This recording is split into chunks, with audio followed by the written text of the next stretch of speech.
Halo teman-teman, kali ini saya akan menjelaskan tentang contoh surat dinas resmi yang berasal dari pemerintah Provinsi Banten, Dinas Pendidikan. Kita akan membahas isi dan bagian-bagian surat ini secara lengkap agar kita lebih paham bagaimana sih cara membuat surat dinas yang baik, benar, dan sesuai aturan. Yuk kita mulai dari bagian paling atas, yaitu bagian pertama, kepala surat atau kop surat. Di bagian paling atas ini, kita bisa lihat ada lambang Provinsi Banten yang diikuti dengan tulisan Pemerintahan Provinsi Banten Dinas Pendidikan. Lalu di bawahnya ada alamat lengkap kantor dinas pendidikannya yang bisa kita lihat, dan juga nomor teleponnya. Bagian inilah yang disebut kop surat. Fungsinya adalah untuk menunjukkan identitas lembaga yang mengirim surat, supaya penerima tahu bahwa surat ini benar-benar resmi dan berasal dari instansi pemerintah.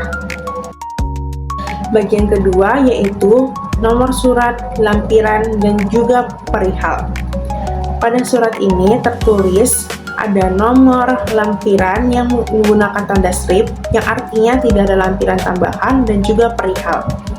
Nomor surat berfungsi sebagai arsip administrasi, agar surat bisa dilacak dan dicatat dengan mudah. Perihal berisi inti dari isi surat, jadi cukup satu kata atau satu kalimat pendek saja, misalnya pengumuman, undangan, atau juga permohonan. Bagian selanjutnya, alamat tujuan surat. Bagian ini berisi siapa yang akan menerima surat. Pada contoh ini tertulis, kepada yang terhormat, Bapak atau Ibu Kepala Sekolah yang ada di tempat.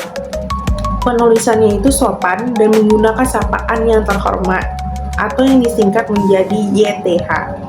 Kata di tempat artinya surat ini bisa disampaikan langsung tanpa penyebutan alamat lengkap, karena penerimanya sudah jelas. Bagian selanjutnya, salam pembuka.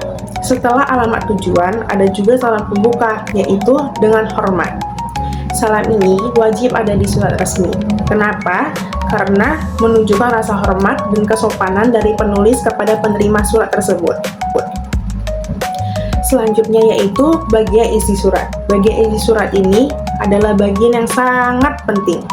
Di sini isi surat menjelaskan bahwa Dinas Pendidikan Provinsi Banten akan mengadakan pelatihan untuk kepala sekolah dengan tujuan penambahan pengetahuan dan wawasan dalam manajemen sekolah.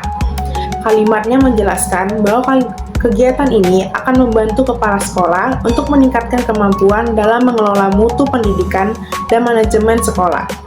Selanjutnya, pada bagian surat tersebut dijelaskan juga waktu, tempat, dan susunan acara kegiatan. Lalu di bawahnya juga dituliskan susunan acara mulai dari registrasi peserta, pengarahan panitia, pemberian modul, hingga tahap terakhir presentasi.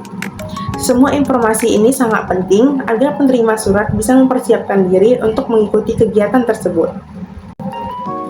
Bagian penutup surat biasanya berisi kalimat sopan atau ucapan terima kasih. Contohnya seperti dalam surat ini. Demikianlah pemberitahuan ini kami sampaikan. Atas perhatiannya kami ucapkan terima kasih. Kalimat ini menunjukkan bahwa penulisan surat ini menghargai penerima dan berharap kerjasama yang baik. Selanjutnya, bagian nama dan tanda tangan pejabat pengirim. Di bagian paling bawah surat terdapat nama pejabat yang mengeluarkan surat, yaitu Kepala Dinas Pendidikan Muhammad Gemal Neza. Biasanya di surat dinas asli, bagian ini juga disertai tanda tangan dan NIP atau nomor induk pegawai sebagai bukti keabsahan surat tersebut. Nah, teman-teman, itulah penjelasan lengkap tentang surat dinas dari Dinas Pendidikan Provinsi Banten beserta bagian-bagiannya. Dari surat ini kita bisa belajar bahwa surat dinas harus dibuat dengan bahasa yang sopan, jelas, dan menggunakan format resmi.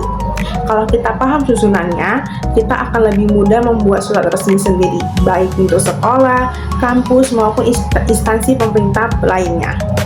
Baik, terima kasih untuk menontonnya. Terima kasih.